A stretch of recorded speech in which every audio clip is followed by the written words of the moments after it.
Hello friends, welcome back to my channel earth mom Dehradun. मैं हूं ज्योति और अभी तक आप सभी लोगों को ये न्यूज़ मिल ही गई होगी कि कामनी और निक्कू की जो नानी जी हैं वो अब इस दुनिया में नहीं रही। मैंने जस्ट अभी ही निक्की का भी और कामनी का भी दोनों का व्लॉग देखा और उसके ज़रिए मुझे इस बारे में पता चला। इससे पहले मैंने जो वीडियो पोस्ट करी है वो मेरी शेड्यूल्ड वीडियो है, तो आप लोग उस वीडियो से बिल्कुल भी कंफ्यूज ना हो। तो बहुत सारे लोग इस सिचुएशन में भी बहुत ज़्यादा जजमेंट पास कर रहे हैं। हालांकि ये कोई ऐसी सिचुएशन नहीं है जहाँ पे आप किसी को भी जज करें, चाहे वो देवरानी हो चाहे वो जेठानी हो, क्योंकि दुख के समय में परिवार के हर इंसान को बहुत ज़्यादा दुख होता है। वहीं पे कामनी के ससुराल जाने के बाद लोग उसे तरह तरह की सीख दे रहे हैं कि अब कुछ बर्दाश्त मत करना, अपने लिए बोलना, ये ना होना, वो ना होना, ऐसे ना करना, सिर्फ अपने पति को देखना, सिर्फ अपने बच्चे को देखना। तो मुझे लगता है कि इस तरीके की आप जो बातें उसे सिखा रहे हो, ये घर जोड़ने वाली बातें तो बिल्कुल भी नहीं है। अगर आप वाकई में किसी के इतने अच्छे वेल विशर हो तो आपको उसे ये समझाना चाहिए कि घर में मिलजुल के रहना, जो गलतियां पहले हो गई उन्हें भुला के ज़िंदगी में आगे बढ़ो।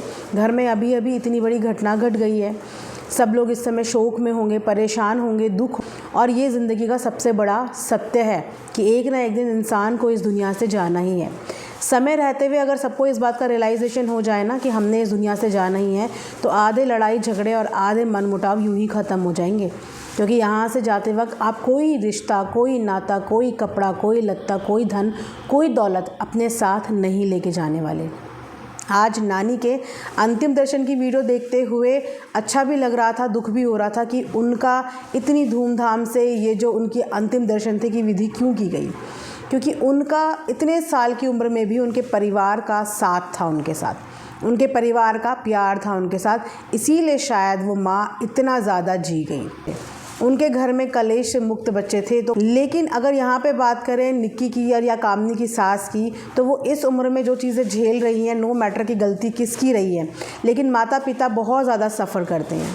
ये वही माता पिता हैं जो बचपन में बच्चों को पालते हैं, पोसते हैं, उनकी हर एक छोटी छोटी चीज़ पूरी करते हैं, कभी कभी अपने मुंह का निवाला छीन के भी अपने बच्चों के मुंह में डालते हैं, इस उम्मीद से कि कल को जब ये बच्चे बड़े होंगे तो हमारा सहारा बनेंगे, हमें सहारा देंगे। सिर्फ पैसों का ही लालच नहीं होता माता पिता को, एक गिलास पानी पिलाने का, कंधा देने का, थपथपाने का, इस चीज़ का सहारा भी होता है, प्यार देने का, ये सब चीज़ों का सहारा भी होता है। और इस उम्र में उनकी सास जिस तरह रो रही है, परेशान हो रही है, उसे देख के ऐसे ही लगता है क्या कि इस माँ ने कभी कोई दर्द नहीं सहा होगा, क्या इस माँ ने अपने बच्चों को पालने के लिए कोई तकलीफ़ नहीं सही होगी।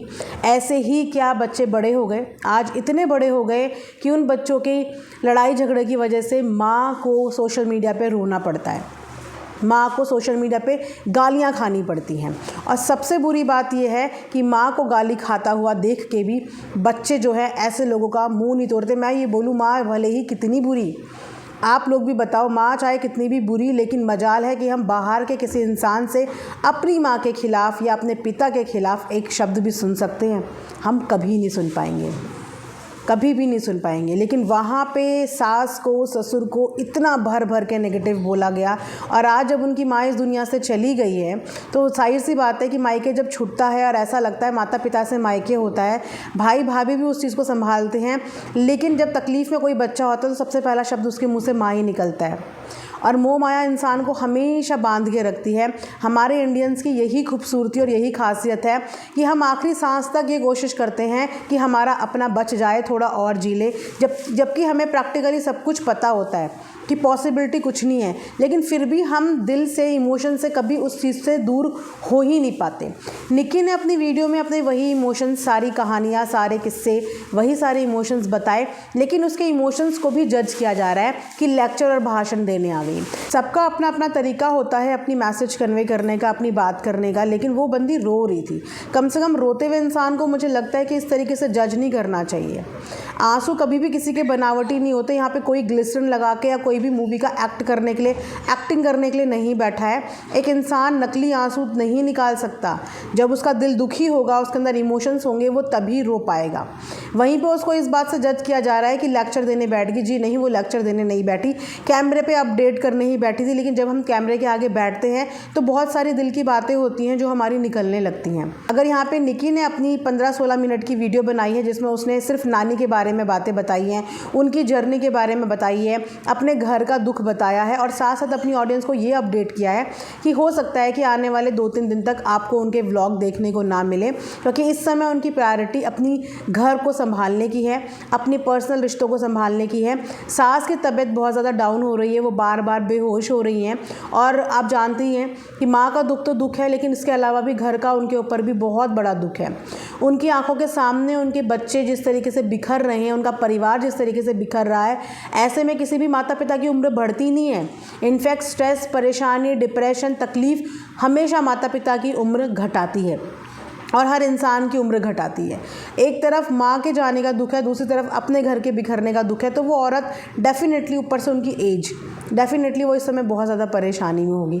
वहीं पे बात करें कामनी की, तो कामनी ने अपना पूरा व्लॉग कल भी पोस्ट किया था। कल पूरा दिन निक्की का कोई व्लॉग नहीं आया, कामनी का एक व्लॉग कल आया था। उसके बाद कल रात को कामनी की सारी कुछ बहस आप लोगों को मैं पिछली वीडियो में बता ही चुकी हूँ कि नाइट में उनकी सारी बहस चल रही थी और कल ही के दिन नानी भी इस दुनिया से गई थी। उसके बाद भी कामनी की बहस चल रही थी। तो कामनी ने क्यों ऐसे लोगों को एंटरटेन किया इतनी दुख की घड़ी में, क्यों सोशल मीडिया पे आगे ऐसे लोगों के साथ अपना टाइम इन्वेस्ट किया या ऐसे लोगों से लड़ा, जबकि ये कोई छोटी मोटी बात नहीं थी। ये एक मौका है। सेलिब्रेशन और दुख, ये दो एक ऐसे मौके होते हैं जहाँ पे आप अपने परिवार के साथ रह के अपने परिवार को बटोर सकते हो, संभाल सकते हो, क्योंकि दोनों ही मौक़ों में सबके दिल जो होते हैं वो पिघले हुए होते हैं और बाकी की पूरी चीज़ें वो लोग भूल चुके होते हैं। तो ये वो वक्त था, ये वो वक्त है इनफैक्ट कि ये लोग चाहें तो अभी एक दूसरे के इमोशंस को समझ के एक दूसरे को गले लगा सकते हैं। लेकिन वहीं पे बहुत सारे तरीके से कामनी का ब्रेन वॉश करा जा रहा है, उसको अलग अलग तरीके के कमेंट्स आ रहे हैं। वहीं पे कामनी कल लड़ती हुई भी नज़र आई, जिसके बाद कुछ लोग ये भी कह रहे हैं कि ये कैसे इमोशंस थे कि एक तरफ नानी एक्सपायर हुई और दूसरी तरफ कामनी को इतना टाइम था या उसके इतने स्ट्रॉन्ग इमोशंस थे कि वो रात में किसी भी एनोनिमस बंदे से लड़ाई कर रही है, झगड़ा कर रही है और उनसे पूरी बहसबाजी कर रही है। इस तरीके से पब्लिक जज करती है सोशल प्लेटफॉर्म पे, चाहे वो निकी हो चाहे वो कामनी हो। लोगों को आपके इमोशंस नहीं देखने, लेकिन आपकी एक्टिविटी पे सबकी नज़र रहती है कि आप क्या एक्शंस दिखा रहे हैं, आप क्या एक्टिविटी दिखा रहे हैं। दुख दर्द आपके ही परिवार का होगा, बाकी लोग यहाँ से आपका दुख दर्द फील नहीं कर पाएंगे, सिर्फ देखेंगे। लेकिन फील बहुत कम लोग होते हैं जो फील कर पाते हैं इस चीज़ को कि यस, वाकई में इस समय परिवार के ऊपर बहुत ज़्यादा टेंशन का माहौल होगा। कोई इंसान इस दुनिया से गया है, वो कोई छोटी मोटी बात नहीं होती। इंसान मेंटली वीक भी होता है, कमज़ोर भी होता है, टूटता भी है, बिखरता भी है। तो ये सब चीज़ें होती हैं, लेकिन ये बहुत सेंसिटिव पल है और मुझे लगता है कि दोनों बहुओं को इस समय अपनी सास का सहारा बनना चाहिए और हो सकता है कि ये सहारा इनके रिश्तों के अंदर जितनी भी कड़वाहट है वो कम करने में एक ज़रिया बन जाए, क्योंकि वाकई में सास को इस समय ज़रूरत है। वो बड़े हैं, उन बड़ों ने बच्चों की बचपन से लेकर आज तक बहुत गलतियां माफ़ की होंगी। एक बच्चा छोटे से लेकर बड़े होने तक कितनी गलतियां करता है, लेकिन माँ बाप कभी बच्चों से नफ़रत नहीं करते, उनसे नाराज़ नहीं होते, उनको डांटते हैं, उनकी गलती पे उन्हें डांटते हैं, लेकिन हक से डांटते हैं। तो जब एक माता पिता अपने बेटे पे हक जमा सकते हैं, तो शादी के बाद वो हक वो अपनी बहू पे क्यों नहीं जमा सकते? जिस हक से वो अपने बेटे को डांट सकते हैं, उस हक से वो बहू को क्यों नहीं डांट सकते? और जिस हक से हम एक लड़की होने के नाते, जिस हक से हमारे मम्मी पापा हमें डांटते हैं और हमें अपने मम्मी पापा की बात का कभी बुरा नहीं लगता, वो चाहे हमें गुस्से में कितना कुछ बोल लें, हमें उनकी बात का बुरा नहीं लगता, तो अगर सास ससुर हमें कुछ बोल रहे हैं तो हमें उनकी बात का बुरा क्यों लगता है? यहाँ पे रिलेशनशिप में गैप होता है कि एक बहू वो कभी सास ससुर को माँ पापा नहीं समझ पाती, उनकी बातें उसे बुरी लगती हैं, जिस बातों पे उन्हें रोना भी आता है, तकलीफ़ भी आती है। और वहीं पे अगर सास ससुर की बात करें तो वो माता पिता नहीं बनती, क्योंकि अगर बहू ने जवाब दिया तो उन्हें भी बुरा लगता है, लेकिन अगर वही जवाब उनका बेटा दे दे या उनकी खुद की बेटी दे दे तो शायद उन्हें बुरा नहीं लगेगा। इसी गैप को हमें कम करना है, क्योंकि हम आज की जनरेशन में हैं। हम अगर इस गैप को कम नहीं करेंगे तो आने वाली जनरेशन और हमारे बीच में एक बहुत बड़ा डिफरेंस धीरे धीरे क्रिएट होता चला जाएगा, और वही डिफरेंस कहीं ना कहीं रीज़न है आज की टूटती बिखरती फैमिली का। हमें अपने आप को इस चीज़ के लिए मेंटली प्रिपेयर करना चाहिए कि टाइम के साथ साथ चीज़ें अपडेट होती हैं। जिस तरीके से हर 6 महीने में फ़ोन अपडेट होता है, फैशन अपडेट होता है, उसी तरीके से लाइफ में सब चीज़ें अपडेट होती हैं। आज एक बहू के पास इतना आया तो कल आने वाली के पास ज़्यादा आएगा। आज इस बहू के लिए सास ससुर ने इतना किया तो कल आने वाली के लिए इससे ज़्यादा भी कर सकते हैं। परिस्थितियों पर डिपेंड करता है, सिचुएशन पर डिपेंड करता है कि उस समय क्या सिचुएशन थी, आज का सिचुएशन है, कल आने वाले टाइम पे क्या सिचुएशन होगी। हो सकता है इससे कम भी हो सकता है इससे ज़्यादा भी हो, लेकिन मेरा बोलना यही है कि बहुएं जो होती हैं वो मायके और ससुराल दोनों की इज़्ज़त होती हैं। उन्हीं के हाथ में दोनों घरों की इज़्ज़त होती है। और अगर एक बहू ये चीज़ ठान ले कि नहीं, मुझे अपने घर की इज़्ज़त किसी भी तरीके से बाहर नहीं आने देनी, तो कोई भी मजाल है कि उस परिवार की इज़्ज़त पे आंख भी नहीं उठा सकता। आज लोग फेक आईडीज़ बना बना के घर परिवार की बात कर रहे हैं। क्यों बात कर रहे हैं? क्योंकि कहीं ना कहीं इस सोशल प्लेटफॉर्म पे इनकी वीडियो ने उन लोगों को मौका दिया है इनके घर के ऊपर उंगली उठाने का। क्योंकि अगर ये चीज़ें सोशल प्लेटफॉर्म पे नहीं आती तो शायद इनके इर्द गिर्द के लोगों को भी ये आइडिया ही नहीं लगता कि आखिर इस घर के अंदर चल क्या रहा है, इस 4 दीवारी के अंदर चल क्या रहा है।